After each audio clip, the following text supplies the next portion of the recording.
You are tuning in to the Pop Culture Retrospective podcast. If you grew up in the 1980s or 1990s like my sister and I did, then I imagine music videos were an important component of your television viewing experience. When you heard your favorite musician was going to be releasing a new one, perhaps you marked your calendar to make sure MTV was on at that very moment. I remember when the music video for Black and White by Michael Jackson premiered. It was a worldwide phenomenon. Premiering in almost 30 countries simultaneously, 500 million people saw the music video when it aired on November 14th, 1991. I remember watching it on that date in awe. Our 36-inch Sony Trinitron TV probably didn't manage to produce the Dolby Surround mix that was used during the filming of the music video, but we didn't care. We were just excited to see the one and only Michael Jackson's music video when he was in the prime of his career. Watching music videos was certainly a pastime of my childhood. As I watched more and more growing up with my sister, I started to notice some random patterns or commonalities which I imagine most people may not have picked up on because they weren't as much of a dork as me. And with that comes today's show topic. I began my research for this episode with two very important questions. First, why were there so many music videos from the 80s and 90s set in warehouses or involving scaffolding? And second, why the heck do I remember the most random and useless information? I ask myself that second question pretty much every single day, and I never seem to find the answer. Anyways, I remember a theme to some of my very favorite music videos of my younger days. They were all set in some type of warehouse-type building, and a few of them involved elaborate dance sequences or rapping on scaffolding. Yeah. Several years ago, during an episode I did on Madonna, I said this.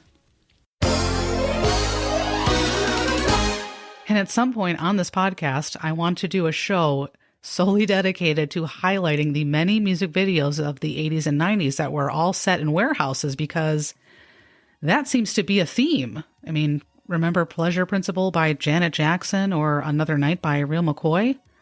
Both were set in warehouses, and there are so many more. But we'll get to that at another time. My first assumption was that maybe music videos and popular culture during this time favored the industrial and steampunk aesthetic. Seems entirely probable, right? And you may even be saying to yourself, you know, that Amy is one smart cookie. However, as it turns out, apparently utilizing real warehouses and presumably scaffolding were a wise business decision for music video producers. First and foremost, facilities like these were affordable. Elaborate sets did not need to be built from scratch. Instead, they could be rented for a more reasonable cost. Special access permits were also not required, and places like warehouses were essentially a blank slate. Plenty of room to decorate, accessorize, and stage. Further, lighting options were pretty much unlimited and could be modified to fit any vibe the music video may have been going for. So, on today's episode, we'll be discussing not only some memorable music videos from the 80s and 90s, which incorporated warehouses, scaffolding, and the like into the set, but also the important questions that unify them. By the end of this episode, you will learn the answers to three very important questions. 1. Which famous actress was emphatically rapping from moving scaffolding? 2. Which music video from this list was the most expensive at the time of its release? And 3. Who honored a deceased family member in their music video multiple times? You'll learn these answers and so much more. So kick back, relax, and let's nerd out on nostalgia together.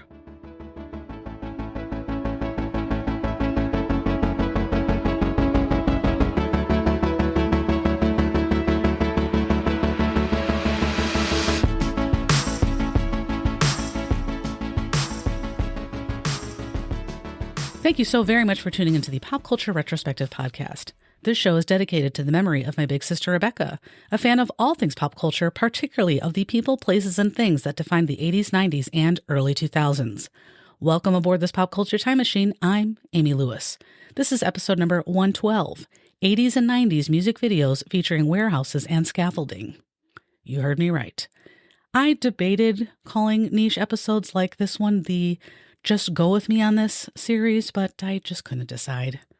But anyways, we begin our journey of warehouses and scaffolding with my very favorite musician and performer of all time, and her first name ain't Baby, it's Janet, Miss Jackson if you nasty. That brings us to The Pleasure Principle by Janet Jackson. The Pleasure Principle music video was released on June 1st, 1987, and it is just one of so many incredible music videos from Janet Jackson. Janet Demita Jo Jackson was born on May 16, 1966. She was the 10th and youngest child of the Jackson family. Although she is known for her musical talents, Janet actually started her career primarily as an actress. She starred on TV shows like Good Times and Different Strokes before signing her first record deal at the ripe old age of 16. Her breakout album, Control, was released when Janet was just 20 years old. Pleasure Principle was the 6th single from this masterpiece of an album. Control was produced by the brilliant duo of Jimmy Jam and Terry Lewis. Pleasure Principle reached number 14 on the Billboard Hot 100. The setting for the music video was a warehouse, of course. It was gritty, had interesting lighting and staging, and it was perfect for the song and the era. The music video features Janet Jackson, who I may refer to as JJ, same person. We're, on a initials type relationship. But anyways, the music video features Janet solo throughout. In the opening scene, she walks into a warehouse/apartment, turns on the lights, gets herself a cold beverage, and gets to dancing. Clad in fitted black jeans, black knee pads, black wrestling shoes, a tight-rolled shirt, and a stonewashed jean jacket that she eventually ditches, JJ shows off her prowess as a performer and dancer throughout the 5-minute-plus music video. She was 21 years old when this video was released. God, what was I doing when I was 21? Not dancing in warehouses, I'll tell you that much. The music video was directed by Dominic Sena.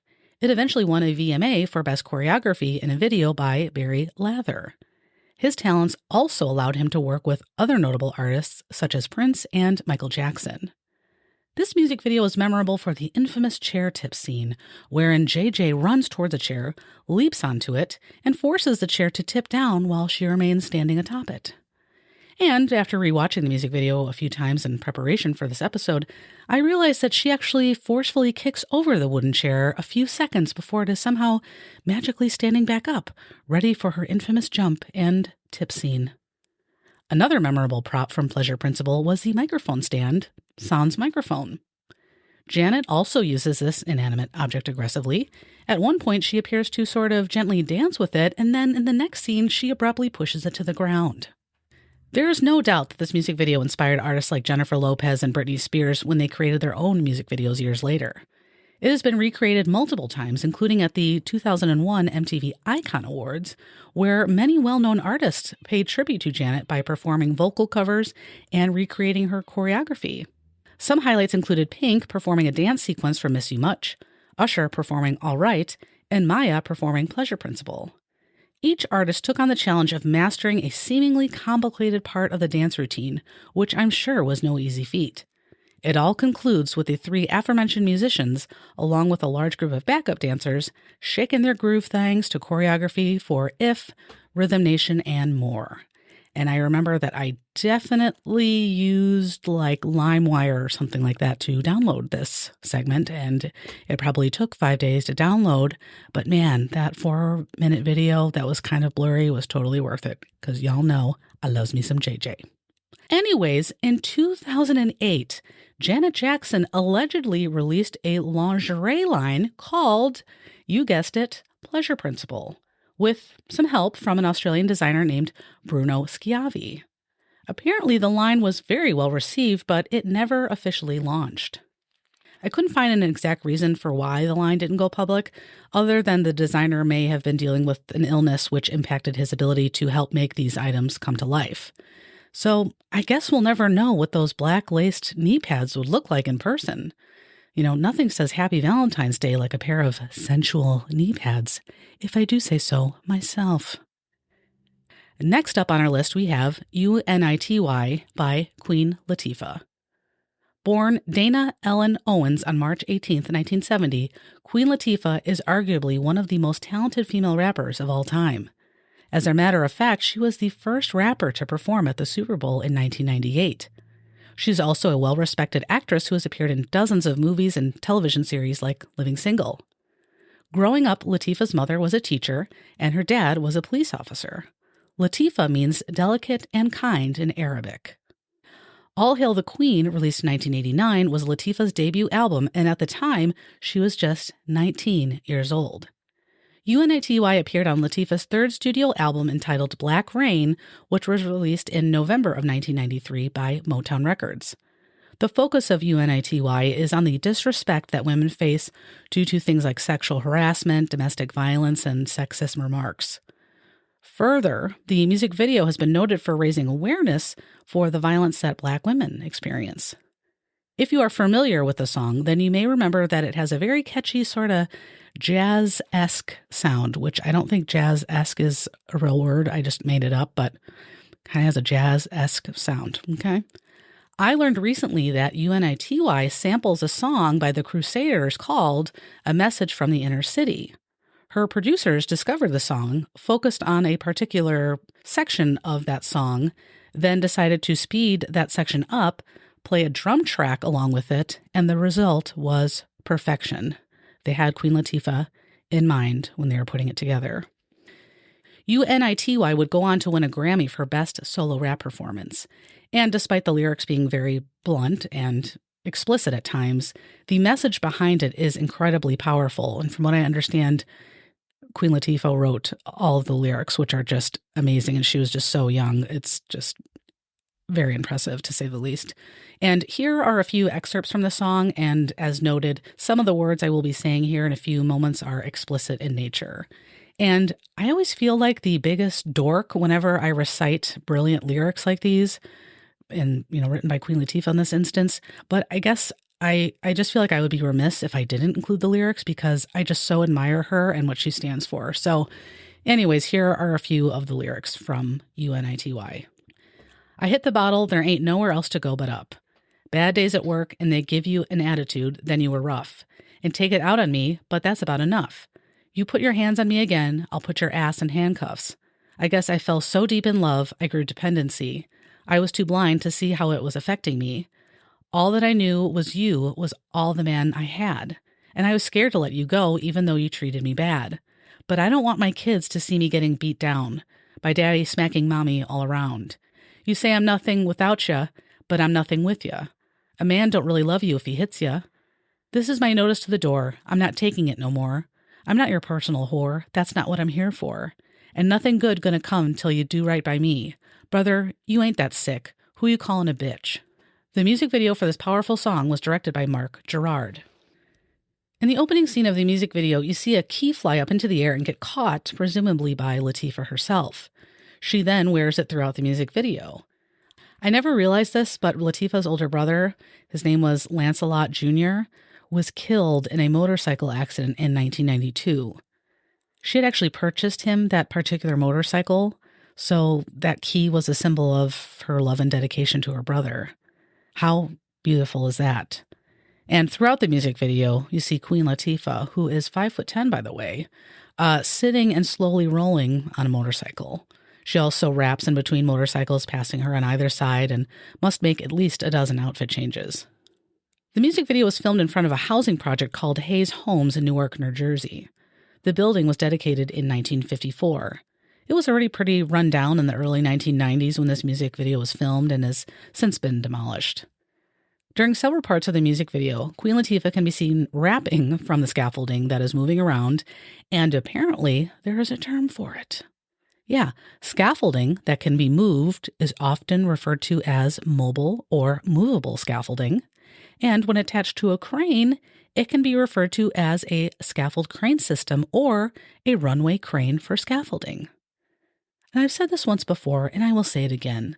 The goal of this show is not only to entertain, but to educate. I know many of you woke up this morning hoping to learn more about scaffolding, and to that I say, you are welcome. UNITY appeared on the Billboard Hot 100 list. Queen Latifah is the first female rapper to be inducted into the Library of Congress Hall of Fame. The more I have studied about Latifah, the more I realize how important it is that she was. She performed UNITY about 10 years ago at the Nobel Peace Prize ceremony, and her skills in front of a crowd and her ability to rap and speak so clearly and eloquently is nothing short of inspirational. When I first saw the UNITY music video, not realizing what the song was about, all I could think to myself is, how silly is it that Queen Latifah is like moving around the scaffolding and yelling at people? But as it turns out, I had a lot to learn, and I am so glad that I did. Next on our list is Express Yourself by Madonna. Madonna Louise Chacon, which I'm sure I'm not saying that correctly, was born on August 16th, 1958. She was raised in Michigan and developed a talent early on for dancing, even earning a scholarship to the University of Michigan. She never completed her degree, but her story of going from literal rags to riches in every sense of the word is absolutely incredible. I did a show on her several years ago that I will link in the show notes. I want to say it was like episode number 20. You won't believe what she went through to get where she is. But anyways, back to Express Yourself. The song was the second single from the Like a Prayer album, which was released on March 21st, 1989. Like many of the songs we have and will discuss today, the message behind this one is that of female empowerment. The music video was directed by David Fincher. The setting of the music video was inspired by the film Metropolis, which was released in 1927. It was shot in April of 1989 at the Culver Studios in Culver City, California. The vibe, I guess you could say, of the music video was to portray Madonna as a powerful woman, yet she is chained at times to represent sort of being a masochist, for lack of a better term. The music video opens with a bleach blonde-haired Madonna shouting while sitting in an oversized cement swan. "Come on, girls, you believe in love? 'Cause I got something to say about it, and it goes something like this." Which is, the opening lines to Express Yourself. But anyways, the video then proceeds to go back and forth between showcasing muscular men, sans shirts, working and sometimes wrestling with each other in a dripping water / flooded factory setting, and then cuts back to Madonna in various scenes like, lying chained to a bed, gyrating above a chair, etc. And, she also licks milk out of a dish like a little kitty cat. Meow, indeed. Also in the music video, we see Madonna dancing about in the factory / warehouse while clad in a suit and sporting a monocle.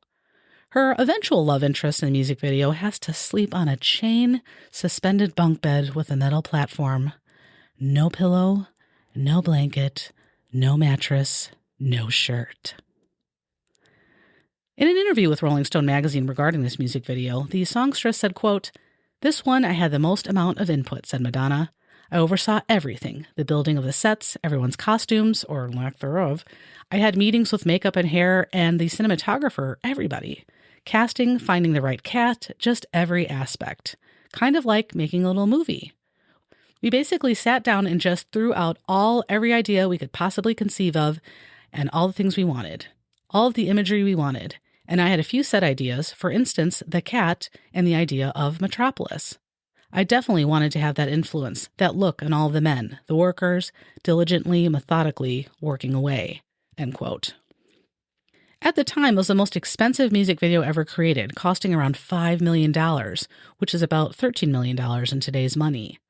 As a matter of fact, I believe it still remains one of the most expensive music videos of all time, number 3, if I am remembering correctly. The music video premiered on MTV on May 17th, 1989. It aired every hour on the channel for 3 weeks straight. Express Yourself, the music video, won Best Cinematography, Best Art Direction, and Best Director at the VMAs. Time magazine even named it as one of the 30 greatest music videos of all time. Next on our list, we have Cold Hearted by Paula Abdul. Cold Hearted was featured on Abdul's Forever Your Girl album, which was released in 1988. The song reached number 1 on the Billboard charts. Paula Abdul was born Paula Julie Abdul on June 19, 1962. She grew up in San Fernando Valley, California. Her father, Harry Abdul, was from Syria. He has a Jewish background. Her mother, Lorraine Abdul, is also of Jewish and Canadian descent. And I read somewhere that while growing up, allegedly, Michael Bolton was periodically her babysitter. That is so random. And if it's true, that's awesome. But I feel like he's not that much older than her, but I could be wrong. And I did do a show on him too, but I want to say he's closer to 70. Anyway, she started dancing when she was 8 years old. During college, she became a cheerleader for the LA Lakers, earning just $50 per game, which is about $200 in today's money. Eventually, she dropped out when she became the head cheerleader / choreographer of the LA Lakers. This was just the beginning of Abdul's impressive dancing career. Of her choreography style, Abdul once said, quote, "When people expect me to go right, I go left. I'm unpredictable." End quote. Standing at just 5 feet tall, Abdul was, and in many ways still is, a force to be reckoned with. And I think nothing says just how confident Abdul is, especially when it comes to the song Opposites Attract, which I just love referencing on the show because I just find the lyrics hilarious. Here are a few of my favorite lines from Opposites Attract. "Who'd have thought we could be lovers? She makes the bed and he steals the covers. She likes it neat and he makes a mess. I take it easy, baby. I get obsessed. She's got the money and he's always broke. I don't like cigarettes and I like to smoke." God, that's good stuff. Anyways, we opened the show with a discussion about Janet Jackson, and coincidentally, Abdul collaborated with JJ a ton on choreography for her music videos, such as What Have You Done For Me Lately, When I Think of You, and Nasty, all of which have distinct and memorable dance moves. The music video was directed by David Fincher and played in heavy rotation on MTV. See, we'll see his name a couple times. The inspiration for the choreography came from Bob Fosse's 1979 musical All That Jazz, from a segment where the cast performs Take Off With Us. Thankfully, Fosse lived long enough to see Abdul's music video, which I'm sure meant a lot, as Abdul loves his work. Growing up, Abdul also admired Liza Minnelli and Gene Kelly. Apparently, Abdul admired Gene Kelly so much, she often wished that he were her dad. I wonder what her birth father thinks of that. Anyways, back to Fosse for a moment. In the segment of All That Jazz, which Abdul took inspiration from, several of the dancers are laying on scaffolding and eventually come off of said scaffolding for their musical number. The dance sequence from the musical involves a lot of captain's hats, jazz hands, leg warmers, leotards, knee pads, and gloves. Part of the prerequisite for the cold-hearted backup dancers was for them to be familiar with and have a deep understanding of Fosse's style of dance. In addition, a deep understanding of jazz hands was helpful but not required. Oh, God. The music video features Paula Abdul and a group of dancers poking fun at record producers whom they are performing for. Some people have said that perhaps this performance in front of a large group of stuffy executives was an homage to Flashdance. And if you were not obsessed with this movie like I once was, which is not a joke, I really was, then you may want to know that the culminating scene of Flashdance is toward the end, where the main character, played by Jennifer Holy Moly Are You Attractive Beals, body double, performs a powerful dance number to audition for a spot at a dance performance school. Critics told Abdul not to make a sexy music video, but she wanted to show everyone who she really was. And part of said sexy music video was the form-fitting costumes, high heels, and the use of airplane captain's hats, just like, in the Bob Fosse thing. Abdul wore one too, clearly indicating that she was, in fact, the captain of this ragtag dance team, and of course, captain of the scaffolding. You know what I mean? The choreography certainly left its mark and was incredibly popular on MTV. The choreography also literally left a mark on the dancers, as apparently there were a lot of injuries on set of this music video. Dancers scraped up their knees on the concrete, metal, and other hard surfaces found on the set, like the wood and metal probably found on the scaffolding, okay? Did anybody get a concussion by hitting a bar? They might have. Who knows? But in that time, you didn't have a concussion. You just walked it off. Anyways, the music video was filmed in downtown LA, and eventually the music video was released on VHS and later on DVD. In the music video, there are violin players during the instrumental part, but did you know that in the actual recorded version, there are not violins playing? The sound was created by using synthesizers. At one point, allegedly, Abdul's costume from this music video was on display at the Hard Rock Casino in Las Vegas. A few years ago, I want to say it was like 2019, Abdul performed a medley of her famous song and dance numbers on an award show. And you will never guess what the projected backdrop was when she performed Cold Hearted. Believe it or not, it appeared to be an extensive series of scaffolding structures. Go figure. We will close out today's episode as we started with Janet Jackson and her powerful song, Rhythm Nation. Rhythm Nation was the title track from the album of the same name. However, did you know that the album technically isn't named just Rhythm Nation? Which, by the way, my entire life and even to this day, I cannot spell rhythm correctly. It's never going to happen, never will, never has. I cannot spell rhythm without autocorrect. It's really difficult. Too many Y's. I can't do it. Anyways, rather, the actual album's name is Janet Jackson's Rhythm Nation 1814. Most of the songs on this album were focused on the state of the world in a response to seeing so many tragedies. The album was released on September 19th, 1989.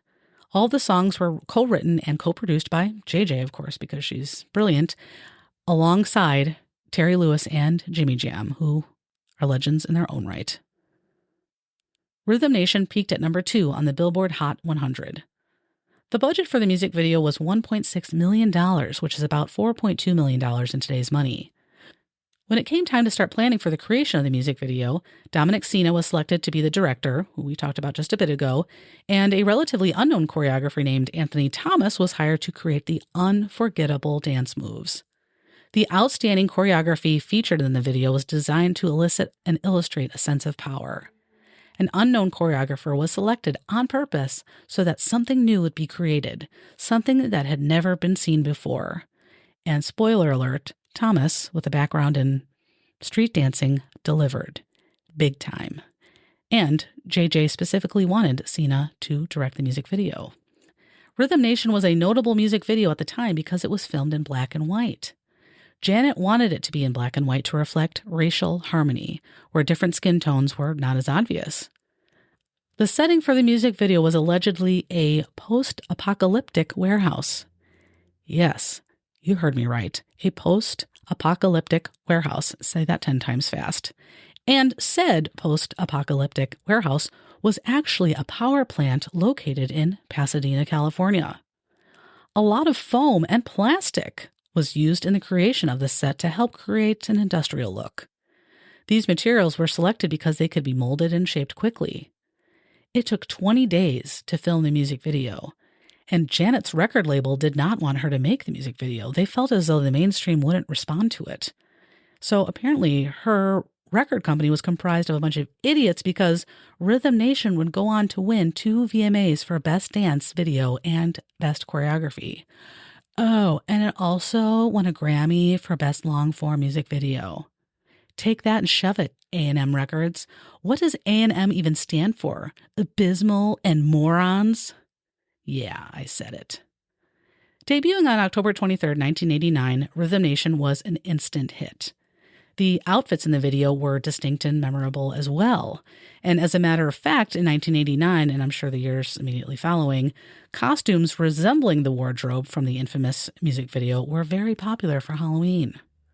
If I would have thought a little bit more this year, I probably would have gone as Janet Jackson, Rhythm Nation. I really would have, maybe next year.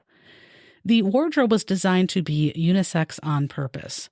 There was no competition or anyone standing out with different outfits. The music video was later released on home video, both on VHS and Laserdisc. It went double platinum in terms of sales. The proud owners of these videos were treated not only to the music video for Rhythm Nation, but also Miss You Much and The Knowledge. And unfortunately, we didn't have this music video compilation, but we did have a Vanilla Ice music video compilation tape. I'm not kidding. Anyways, despite being an avid JJ fan for as long as I can remember, I would be lying if I said that I know all the lyrics to all of her songs verbatim, and sadly, Rhythm Nation is no exception. And here are the first few lines from Rhythm Nation in case you are wondering, because I know that I have goofed these up big time over the years. With music by our side, To break the color lines, let's work together to improve our way of life. Join voices in protest to social injustice. A generation full of courage, come forth with me. People of the world today, are we looking for a better way of life? We are a part of the Rhythm Nation. People of the world unite, strength in numbers, we can get it right one time. We are a part of the Rhythm Nation. This is the test, no struggle, no progress. Lend a hand to help your brother do his best. Things are getting worse. We have to make them better. It's time to give a damn. Let's work together. Really hard not to sing. Anyways, and to further attest to my lack of knowledge about Rhythm Nation, apparently the year 1814 doesn't have as unique of a significance as I thought. In order to keep this project under wraps while it was being filmed, the Rhythm Nation music video's production code was 1814. The music video had an extensive crew, including 9 wardrobe and hair makeup stylists, 12 to 15 people working each day as grips doing electrical work as well as lights and construction, and there were also 5 people working on special effects. They worked on effects involving water, steam, smoke, etc., which appeared in all scenes of the music video. At any given time, there were upwards of 200 people working on the video, even a crew who worked odd hours picking up and dropping off equipment. The dancers commented that working with Janet was like being a part of an extended family. They got to know each other and they got very close. Throughout her career, and certainly noted during the production of this music video, JJ is known for her work ethic and dedication to her craft. She wanted to get things just right in this music video, and her other ones, of course, too. If her dance steps felt off or something didn't seem right, it would be reshot. Further, the set of the music video had to meet her standards. For example, if something didn't look right, even if it wasn't that particular shot, it would have to be adjusted until it was deemed perfect. And I can't remember if I've mentioned this, but I got to see Janet Jackson in concert last fall, which was truly a dream come true, and I had the best time ever. And in case you didn't know, JJ will be 60 years old next fall. Yeah, 60. She has been in the music industry for decades, and I'm sure doesn't need that money whatsoever, really. And she still, though, chooses to tour, performing for several hours at a time in cities all over the world. She danced just as much as her dancers, who are probably less than half her age. I mean, it's amazing. And I find that just absolutely incredible. And I can really thank my sister for inspiring me to listen to JJ. And I remember when she purchased the 1993 smash album Janet, we jammed out to If all of the time and acted like, we could relate to the lyrics of That's the Way Love Goes as teenagers, because love is hard when you're 12. It was the best of times, really. Rhythm Nation is one of the most incredible music videos of all time. So, of course, that's, how we have to wrap it up. I think the song and the music video finally started to put to rest that Janet was just, following in her brother's footsteps and he laid the groundwork for her.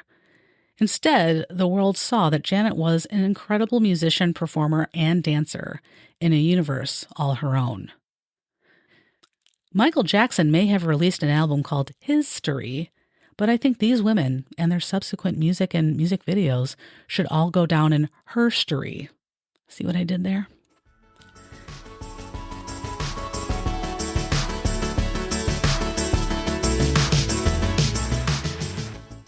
I hope you enjoyed this look back on 80s and 90s music videos featuring warehouses and scaffolding and the incredible women behind the music, the dancing, and the message behind the lyrics.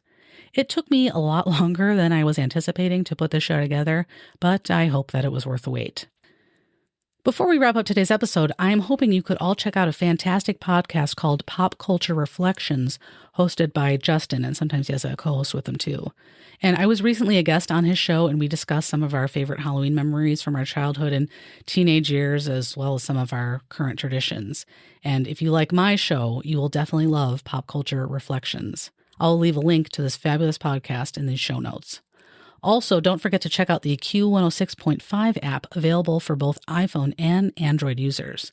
You can listen to 80s and 90s music all day long, as well as check out other fellow retro-inspired podcasts. Here's a bit more info on this super cool app that yours truly is a part of.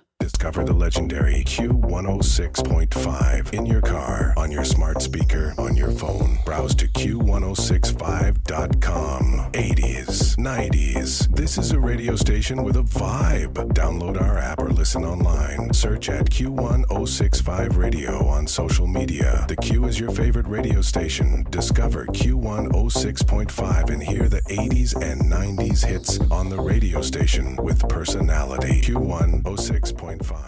And for everything pop culture retrospective related, from past episodes to merchandise to clips from YouTube to blog posts, guest information, and all that good stuff, visit popcultureretrospective.com.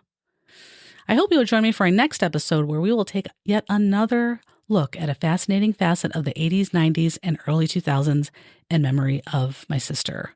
Until then, be kind, be safe, and hold on to your memories. Thank you for tuning in to my mama's podcast and the memories of Auntie Rebecca.